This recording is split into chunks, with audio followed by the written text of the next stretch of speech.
So, hopefully you've had some food and some energy coming to you. I do realize, in these conversations, there we go. So, I ask you to kind of turn your heart this direction while you are closing down. I do realize that in this moment, some of you are still eating and some of you just actually are getting the food the last little bit. Because of our schedule, we're going to continue to push forward a little bit. As I said, we form an agenda for what we think the Lord wants to do, and then just say, show us what to do next, and that's what we'll do. And so in these times of breaks and whatever else, it gets a little messy, but we're really okay with messy. I especially am good with messy. So if you're the organized person, you would know very quickly, can hardly stand him. So I'm sorry about that, if that's you, Sheila, or someone else who's around me. So. All right. So I want to introduce to you Andrew Rehbein, who is a phenomenal leader, walks in the Spirit, listens to the Lord, deals with his anxiety and leadership at such a high level. It's just amazing what's happening in that area of Pryor Creek, Oklahoma, and what God has been doing. They went through a building of a church and all kinds of other pieces that go with that.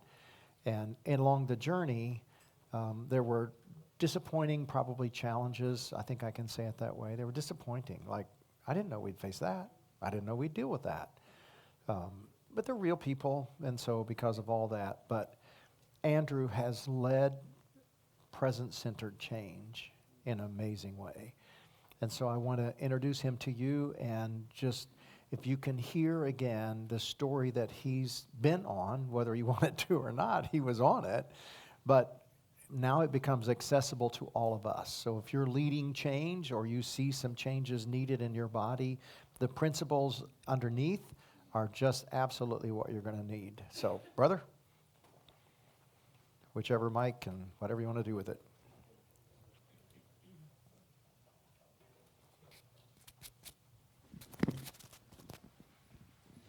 All right.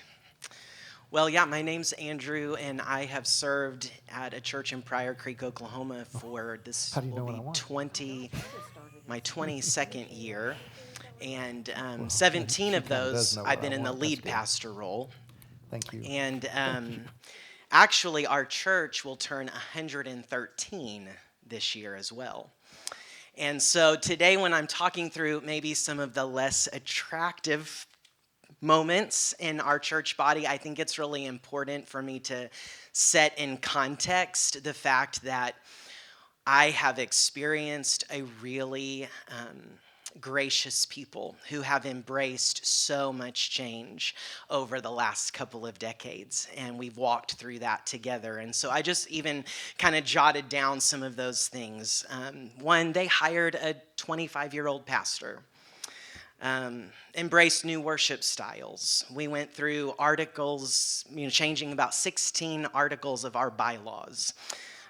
New staff roles, kids ministry, bumping out Sunday school classes that had met in the same room for 30 years. Expanding budgets, purchasing property, building a new facility, welcoming new people, not only inviting them into the fellowship, but our body inviting them into leadership. And really, all of those changes, while there were moments of conflict along the way, most things, if it required a congregational vote or anything like that, we would have 99% consensus, or 100% consensus around hiring a new member to the staff. And so there was really this sweet spirit of unity. And as I was kind of processing through, writing through this talk that Ken asked me to bring, present-centered change, I also kept noticing it pressed into present-centered conflict, because let's face it, any degree of change that we pursue in the church is also going to equate to some level of conflict. And that change and conflict are oftentimes synonymous in our world.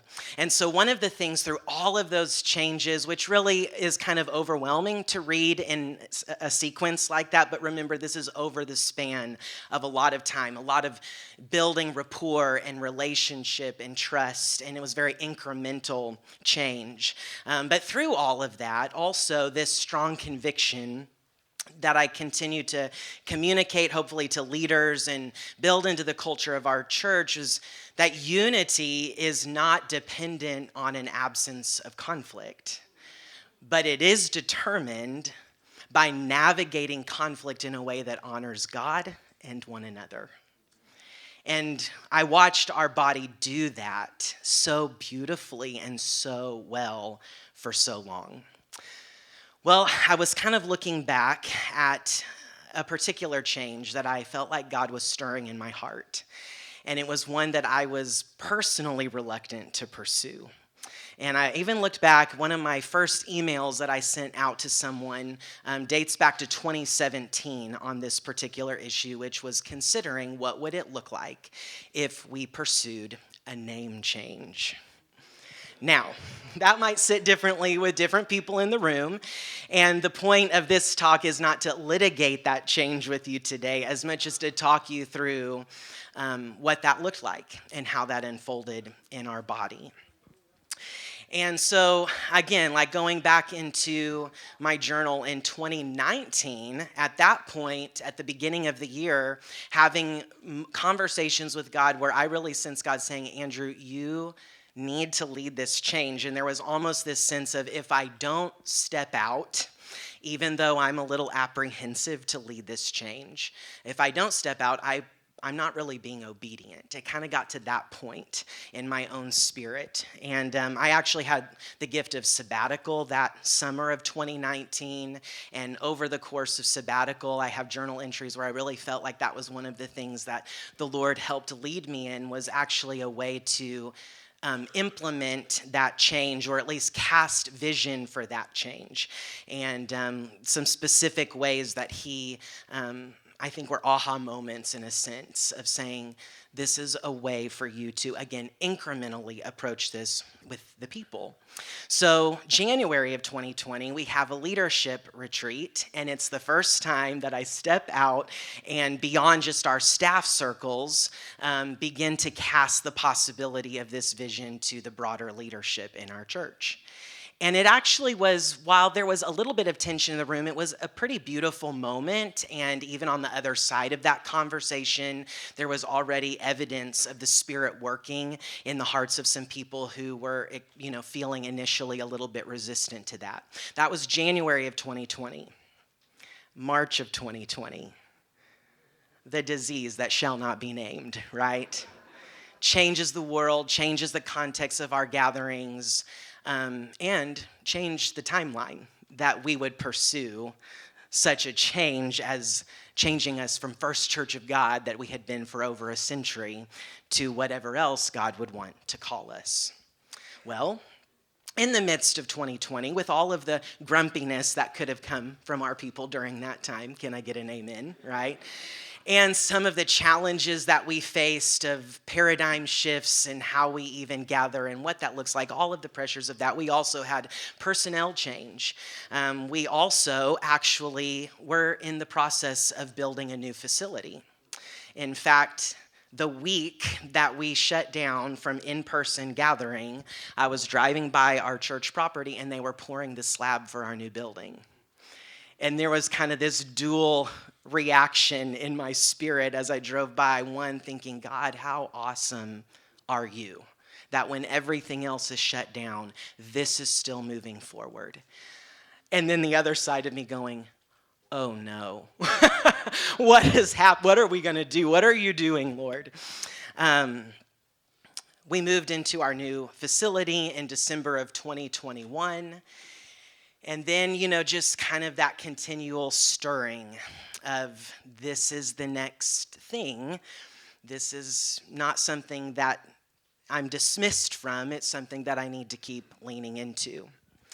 And so we began to present this to our congregation in the summer of 2022, the concept of a name change.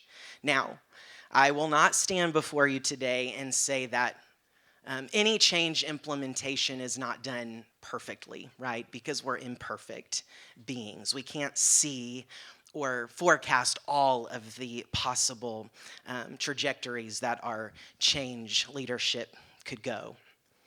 But I think in humility, I can stand here and honestly say that the way that we communicated this change in really stepping in obedience one step at a time, really seeking the Lord in each step of what audience we cast this to, the order in which we presented that.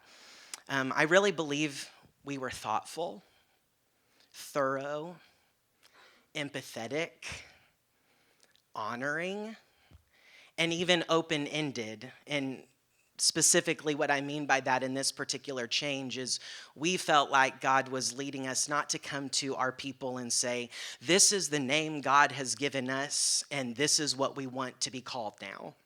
That might be the case in certain contexts. In ours, we didn't sense that was the case. We felt like we needed to come before our people and say, we believe that there's some challenges around the identity of the current name that we have and that we've been known as for 100 years.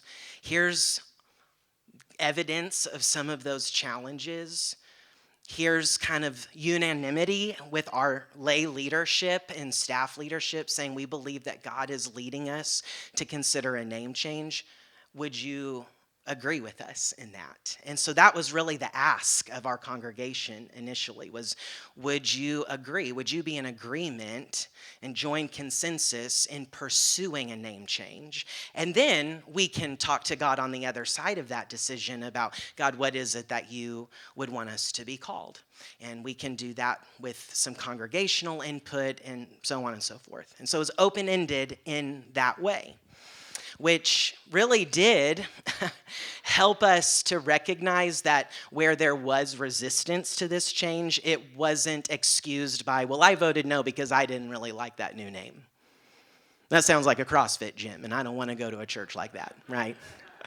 It wasn't about a specific name then, it really was about the principles that were leading us to pursue this change, which in one way made the resistance then that we faced a little more painful, but also brought clarity to what the battle was really about. And where there was disunity revealed in this process, we could actually recognize that for what it was. And so in the midst of our thoughtfulness and thoroughness and empathy and all of these things, it still exploded. Shucks, right? And it was painful in the sense, one, at this point I'd been at the church for a couple of decades. It's not like I'm a new leader coming in off the street and saying, hey guys, we should change the name, right? And yet some of the accusations that were lodged against me and assumptions about my motives and these kinds of things from people that had known me for a long time, that was painful. It was difficult.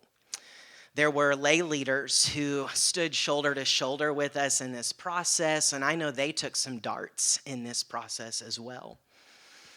And ultimately, we continued to move through this, though, through crucial conversations, difficult conversations, trying to invite people to the table to dialogue about what they were feeling or what they were concerned about, to try to, bring clarity around our motives where maybe those were in question.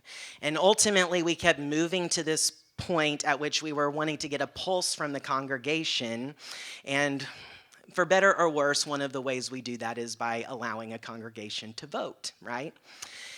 And so we place this vote out on the calendar. Again, the vote providing the question, should we proceed with pursuing a new name as a congregation, yes or no?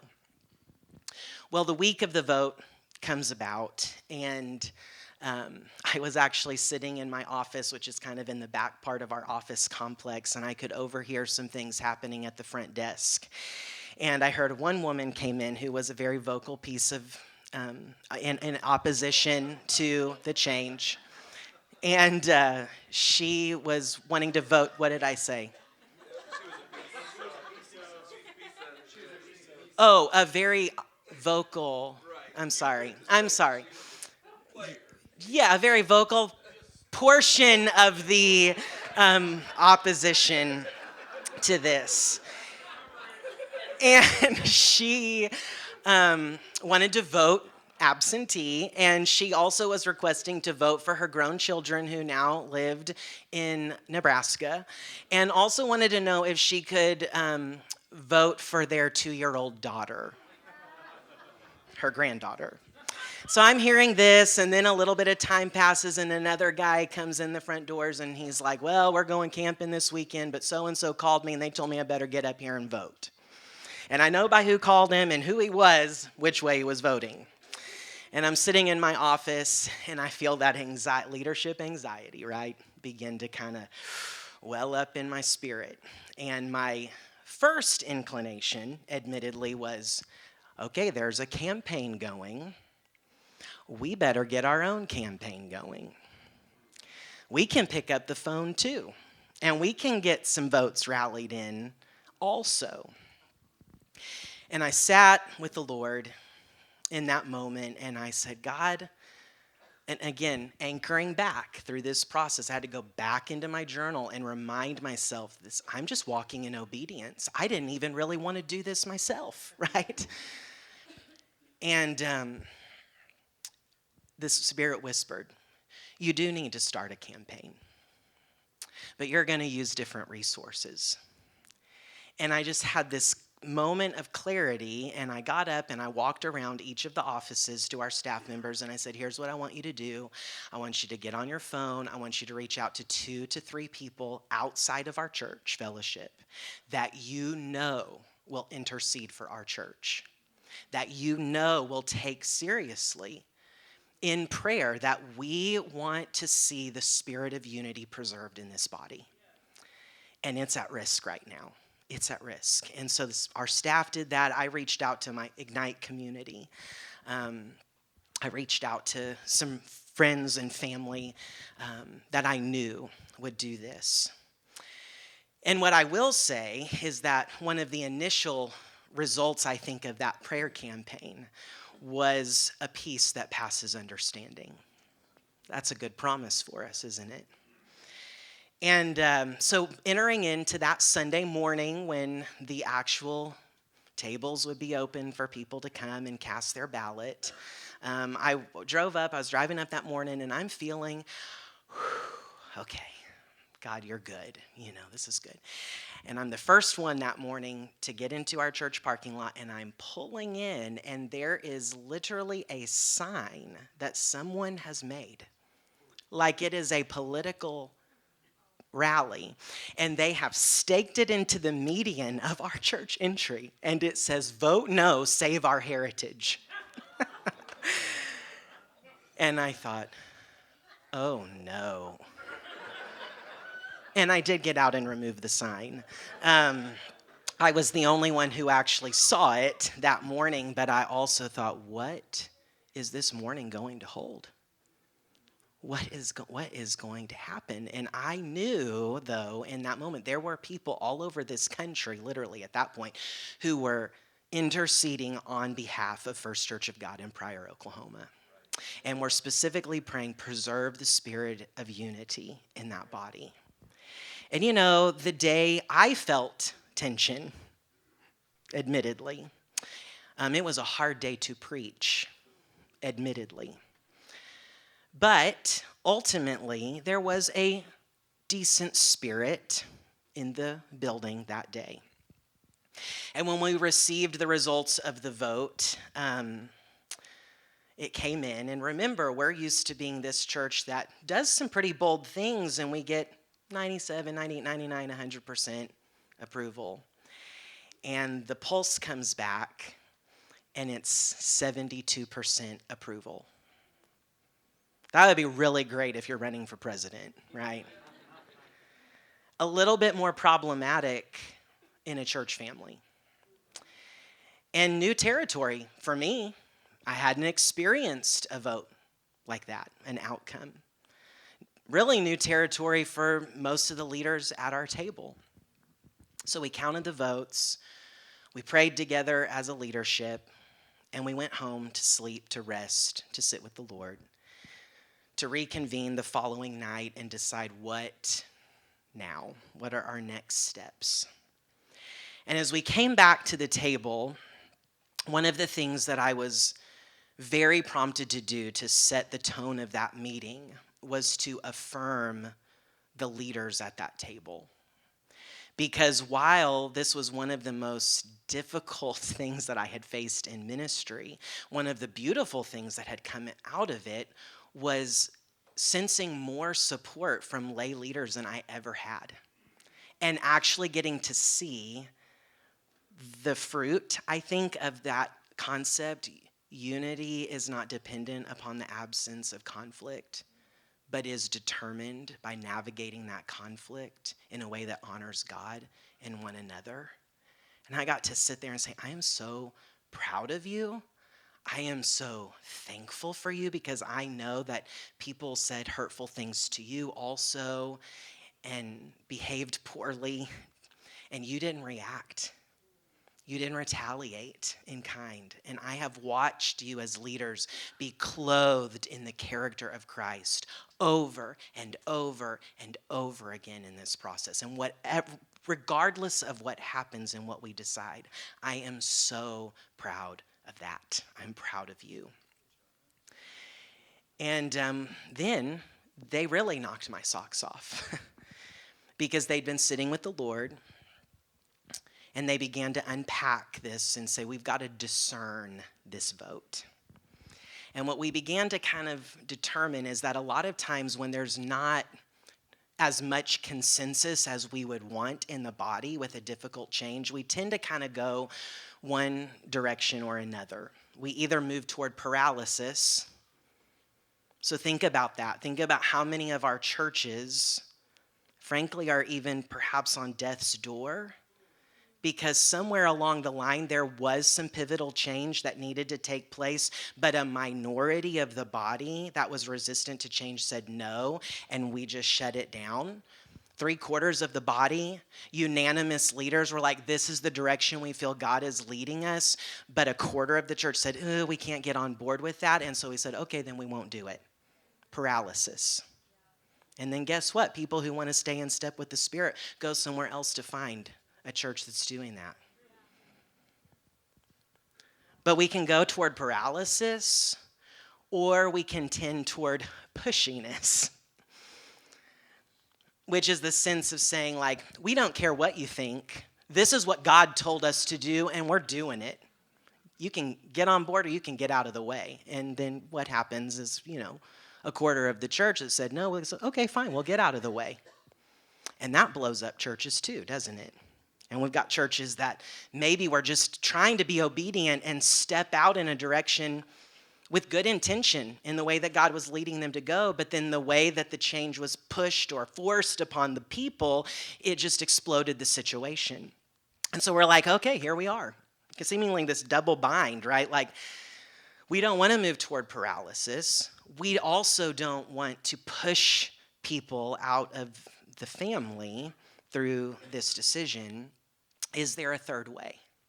Is there a third way? And so ultimately, our leaders that night arrived at this place of saying, we're going to pursue this change, but we're going to do it with patience. And so we're going to slow our pace. We're going to name to the body, like we told people very transparently, this was a 72% vote. We know this is a painful change for some of us in the body. We know that there's been hurt. And so we do feel like we need to continue to move forward because there's unanimity in the leadership around this, and the majority of our body sees the potential in this change. But we're going to take a pause from talking about it. We're not going to come up with new name possibilities. We're not going to make you keep ramming that down your throat right now. We're not going to, we're just going to take some time. And in this season of pause, we want to be intentional to pursue reconciliation where it's needed, to rest, to let our emotions calm, to maybe gain some perspective again in the body. And so we did, and our leadership was intentional in that. Courtney and I, my wife and I, had some very crucial conversations to try to gain clarity with some relationships that we felt had suffered through the change a little bit. One funny story that was an outcome of that is a couple who are actually peers of ours, about the same age. They show up at our door one evening on a Monday evening, and they have a homemade lasagna in hand, and they walk in and they're like, "We wanted to bring you this lasagna dinner." By the way, they too were a large piece of the opposition. And they bring the lasagna dinner and they're like, "Okay, this is our peace offering, and we know this has been hard, and we just want to tell you, like, we want to move forward." And there were just things like that happening throughout the body. And we didn't set a timeline on this either. We just said we're going to, again, lean into discernment. We'll know when it's time to keep moving and take that next step. And so about 4 months later, we did actually move through the process of, through some congregational input and a task force that kind of used some criteria to vet different name ideas. We presented a couple of name options to the congregation, had much more consensus, thankfully, on the name that we ended up selecting. And then it was 4 more months past that we actually launched under the new name. And then it was even a year after that we made our first apparel with the first name, which I know kind of sounds silly, maybe. But again, part of this was just like continuing to bring honor and demonstrate like we're moving through this with a sensitivity and a patience. And we don't want all this, new Creekside branding to be hurtful. When we get to that point, we want it to be something that can be celebrated and owned. And so that was actually, as silly as T-shirts might sound, when we put T-shirt orders out, like a year and a half after this process began, that was actually one of the rewarding moments for me, because I'm watching the T-shirt orders come in, and families that had been highly opposed to this are all ordering Creekside Church shirts and wearing them around our community and wearing them to school and all of this kind of thing. So now, interestingly, literally almost a year to the day that vote took place about the name change, and we're moving through that, moving kind of past that in a way, trying to still recover, heal from that together as a body. A year later, same season, around August, I have a little PTSD around August now, it seems like, but another conflict ensued. And this one was not on my radar. This wasn't because of a change that I was intentionally pursuing as a leader. It was the result of some change, actually some really cool kingdom ministry that was happening. And it actually impacted a much smaller portion of our church family, at least at that moment. But in my mind, it had much deeper kingdom implications. So much so, and I can't go into all of the details today about what was behind that disagreement. At this point, this disagreement was around our leadership table. And I have never experienced such anguish in ministry as I did in that season, because I really believed that there was a lot at stake. To some extent, even the soul of our church was going to be defined by the outcome of a decision around a leadership table. And interestingly, some of the lessons that we had learned from the name change scenario came in very valuable a year later, as we were walking through what admittedly was really a more intense struggle for our leaders and for me. And my wife one day texts me. She says, "Andrew, this lyric from a song this morning on my playlist just lifted out." She's like, "Listen to this. The lyric is, I'll count joy in every battle, 'cause I know that's where you'll be. And I've heard that theme again and again over the last couple days, by the way, right? That when we're pressing into new kingdom territory, that's really the front line of the battle. Well, as difficult as that position is, that's also where the presence of the Lord is most realized. And so we said, okay, how can we start looking and how do we see the joy? Where can we find the joy? And we start seeing how God is orchestrating things in this situation, how he's demonstrating his power, how he's demonstrating his provision in ways that we could not manufacture in that situation. And ultimately, we moved through that battle as well. And the outcome, fortunately, from my vantage point, was on the side of the kingdom, certainly on the side, at least, of my vision of what I believe God's kingdom is. But here's kind of where I want to land the plane today, I suppose. From my experience, there is almost a sense in which when you're in the heat of battle, standing in that time might be easier than after the battle. In the battle, I mean, maybe there's different reasons for that. In the battle, maybe there's more people raising our arms up, right? Maybe in the battle, our dependency on Christ is driven by our desperation and the chaos of the moment.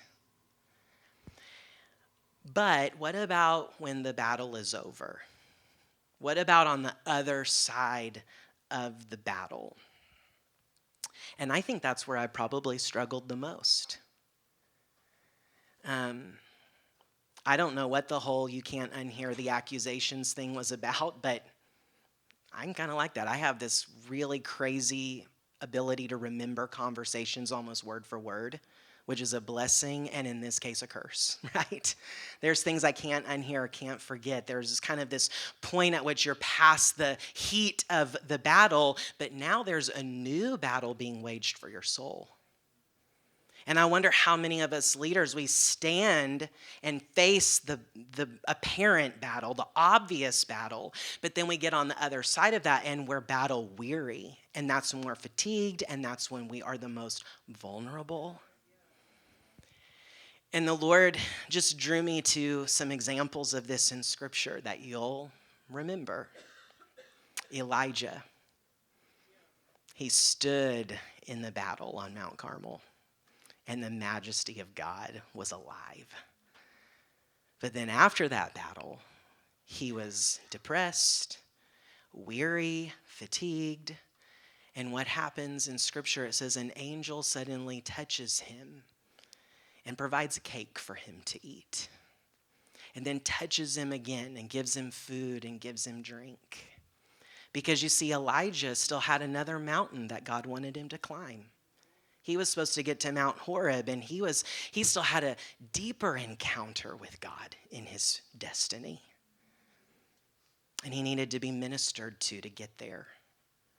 And then Jesus in the wilderness, of course. After fasting 40 days, and then standing in the battle with the adversary, the accuser. And he accomplished in the wilderness what we could not. He stood. But then in 2 of the gospel accounts, it says that once he had overcome the temptation of Satan, and Satan leaves for a more opportune time, it says angels ministered to him. And if you even look at the implications of that word minister, a lot of times it correlates to being waited upon, specifically around a table. Almost sounds like the psalmist. You prepare a table before me in the presence of my enemies. My cup overflows. Because you see, Jesus, after he left the wilderness, still had an earthly ministry to pursue. And then Jesus kneels in a garden where he often had gone to pray. And he stands in battle. And he wins the battle, doesn't he? Not my will, but your will be done. And he accomplishes in that garden what we could not. But then one of the gospel writers says, and then an angel came and strengthened him. Because you see, he still had a cross to bear. And that just speaks to my spirit, one of a God who is so gracious to meet us on the other side of the battle, to wait upon us, to nourish us, to strengthen us. And so for myself, but maybe for others in the room, you've stood in the battle, the heat of battle. But maybe now is where you're feeling most vulnerable. Maybe now is where you're carrying shame. And I would say, well, I think we're in really good company. Because if Elijah needed tending to and Jesus himself needed ministering to and strengthening, then why wouldn't we? Why wouldn't we? And I hear this week again and again this theme to keep standing. Shepherds keep standing. And so I draw strength from that charge of saying, yeah, I need to pay attention to my heart on the other side of the battle. I need to be open to receiving the nourishing, strengthening, empowering work of Jesus in this season, in this moment, on the other side of that, because I believe I, like so many of you, all of you in the room, we still have a deeper encounter with God ahead in our destiny. We still have an earthly ministry to pursue. And yeah, we still have another cross to carry. So.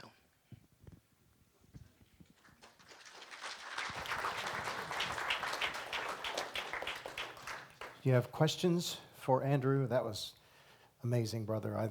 The whole sense of, as you watched how they walked it out so slowly and then still had challenge, which is disappointing. Like I did it pretty well perfect, right? Well, apparently not perfect in their eyes. And then the blowback, it's like if I'm not prepared, then I lose in that moment. That was very, very insightful. Dave? Andrew, I know you've got a pretty strong ministry partner. And as you were kind of walking through that, what were those conversations that you and Neil were having? Yeah, I resonated earlier with the team over here. I don't know that I could have stood alone in this. And so having a great teammate that, we in essence have a co-leadership model that we've pursued, that was very timely. And necessary part of probably the delay, what I perceived as a delay in even stepping out in this change. Neil wouldn't have been there if I had pursued it in 2018 or 19. So, yeah. Highlight to the underscore, he didn't want to bring the change. The Lord was telling him he had to. So it wasn't, this is my preference. It was, as he said, I have to be obedient, and I know it's going to cost me. I know it is, but I'm still supposed to be obedient. So it wasn't his preference, it was his obedience. And that also allows him and us to not take it personal. I didn't initiate this.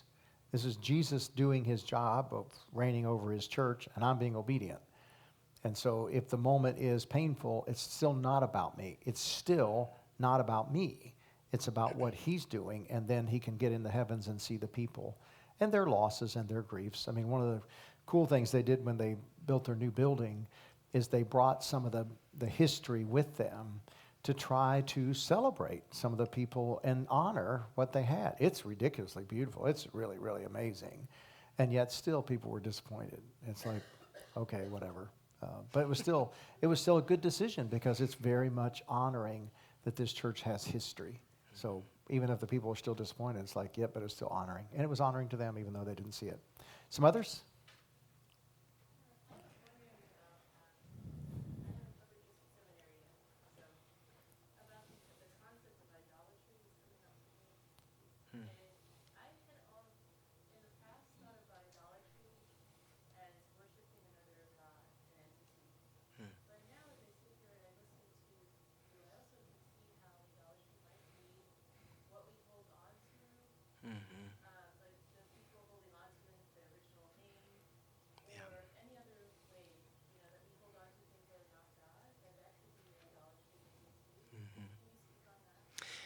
Yeah, a statement that I've heard someone say before is, "Are we willing to sacrifice the next generation on the altar of our preferences?" And when you're leading a traditional church that's been in existence for over 100 years, there's a lot of those things baked in. And so it's kind of that tension then of honoring the saints who really are godly people and faithful in so many ways, but also saying that this is what's at stake.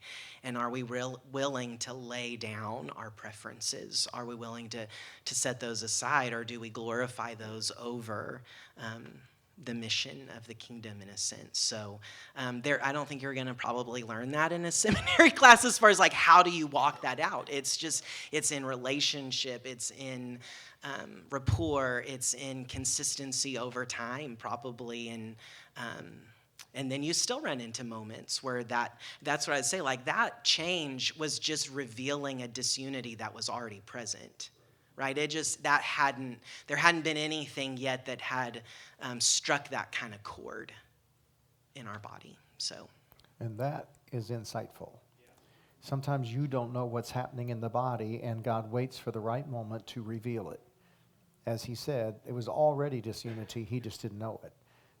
As long as he walked within the narrow of their viewpoints, we weren't going to have any trouble. But you weren't necessarily trying to. You're just keeping within the boundaries you thought you were supposed to keep within from the Lord, but in the right moments.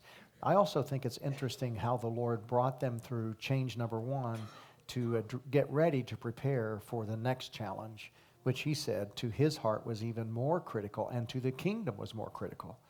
And so God uses one level to get you to the next, to get you to the next. And you bring the history of what you've learned and how the Lord has provided. And if you're staying in the heavens, not that, see, we won. It wouldn't be that. It was the Lord has equipped us now for this moment too. And so and that moment was, as I remember from you, that moment was critical. It was to the point of asking, if this doesn't go like I think, can I be here? If this church is not going to chase God's heart, can I be here? Those weren't bad questions, but the results are he's still there. So the body of Christ walked faithfully, even though probably some people still exited. And it's disappointing.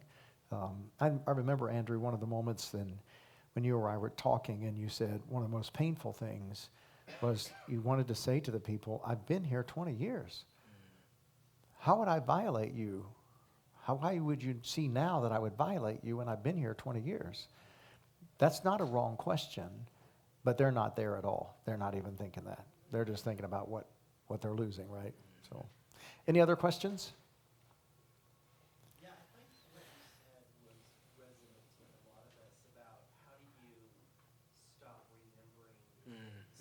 yeah. But I know that you don't have a magic pill for this, but what strategy are you using to kind of push that out of your mind and move on? Yeah. Well, sometimes it's processing so I have learned to become more sensitive to anxiety. And when I feel that, it's funny because I didn't used to think that I was an anxious person. But I've come to realize, oh, that's anxiety that I'm sensing.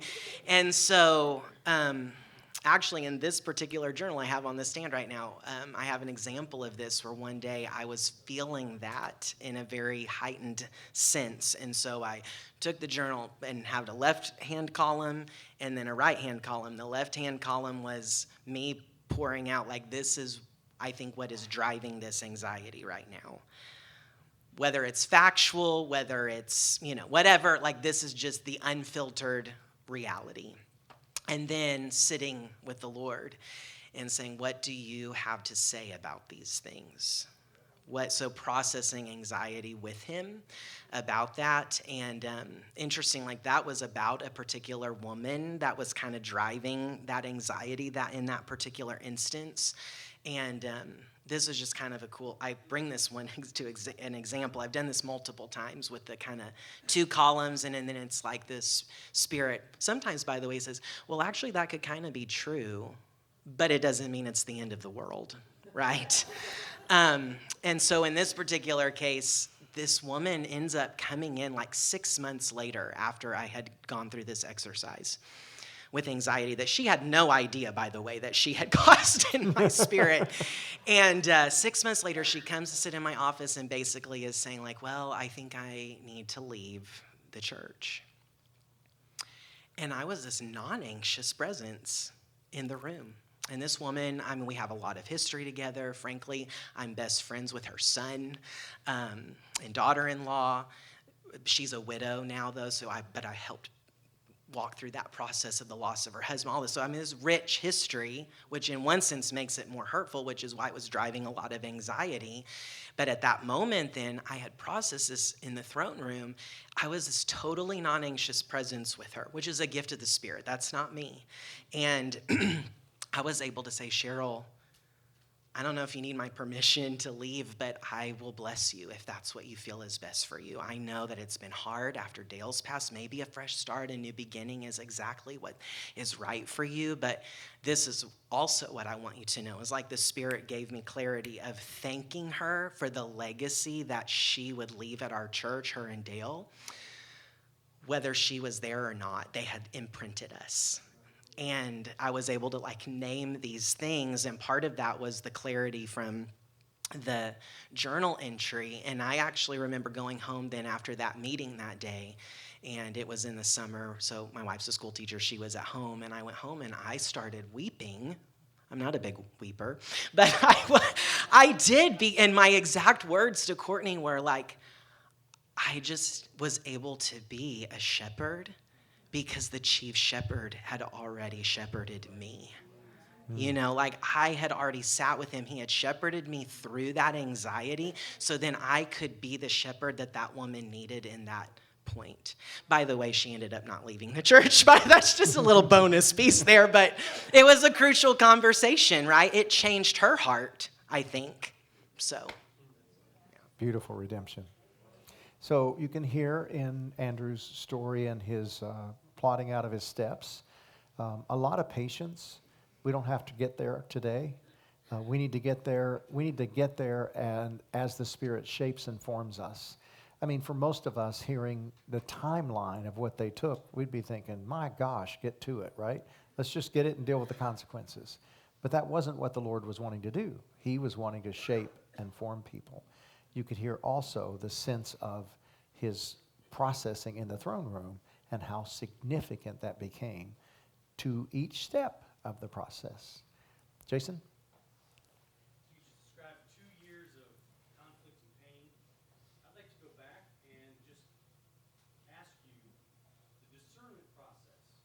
How do you discern that you knew it was time to change the name? Well, so again, I can look back and go, I really started taking at least some exploratory steps on that back in 2017. And I don't know any other way to say it than the beginning. We had taken steps internally as far as kind of researching different ways that churches do this, praying about it, even kind of conducting a little bit of research to some extent to see this isn't just an emotional decision or preferential thing from ourselves. Is this grounded? Are the challenges around our current name real, or are they just perceived? So, we had kind of walked through some of those pieces, and so then, it had been confirmed through prayer, through our research. And so now we're here a couple years later, and it's the beginning of the year, and I'm kind of saying, okay, Lord, what do you have for me this year? And it was a sense of, you're not doing this because you're timid. You're just afraid to do this because you know it's going to be a hard change. You know it's going to be an emotional thing.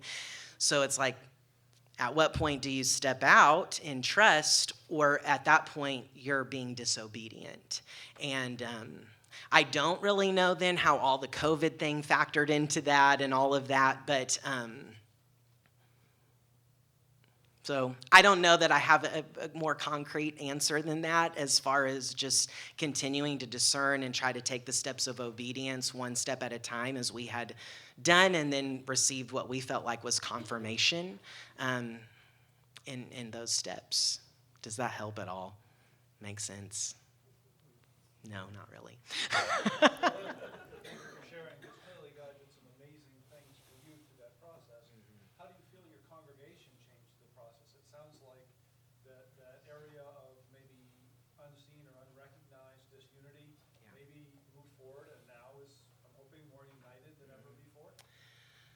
Yes.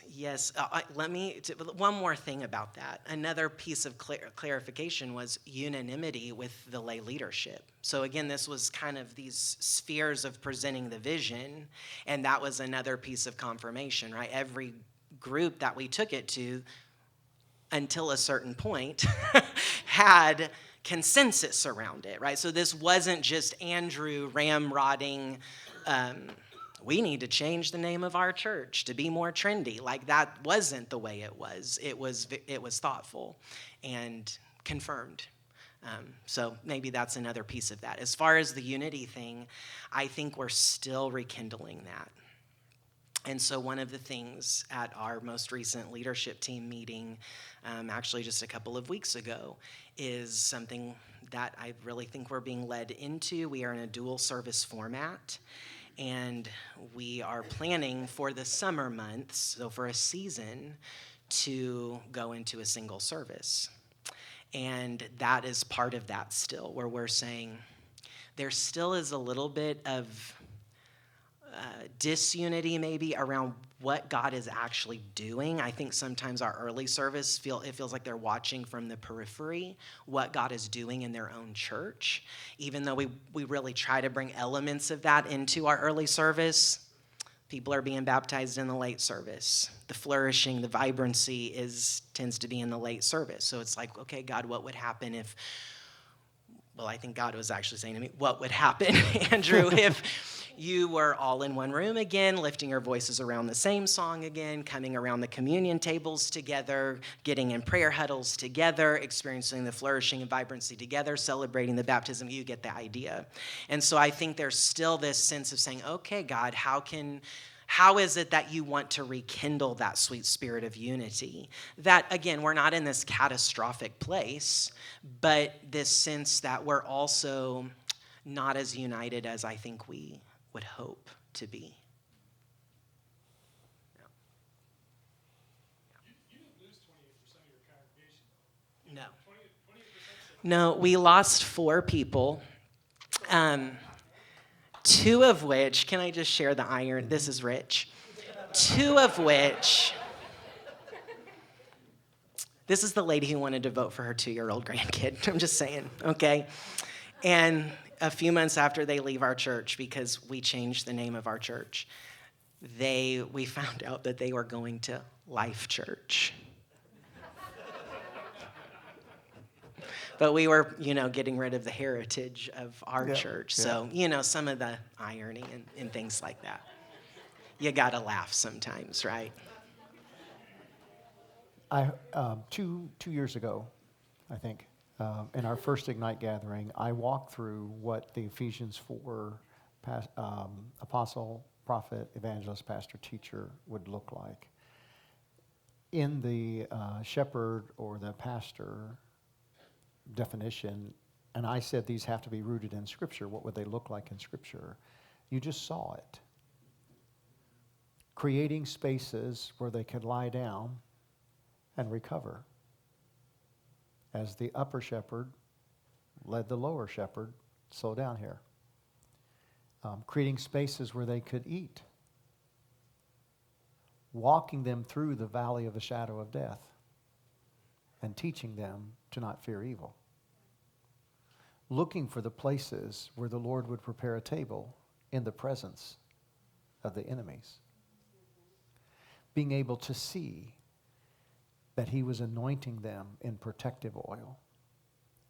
Being able to discover that all the days of their life, surely in goodness, the goodness and righteousness was following them. So you just saw the picture of good shepherding, nurturing the kingdom, not just making sure everybody's okay, nurturing the kingdom culture in a local group of people. That's what the shepherding looks like. You just saw a prime example of it. That's pretty cool. It's pretty cool. Any other questions? Andrew, Oklahoma, right? Yes, sir. You didn't call James, and James didn't tell you? James is in my Ignite group. So, yeah. He didn't tell you their opinion don't count? No, I don't think God had given him that yet. That would have come in handy.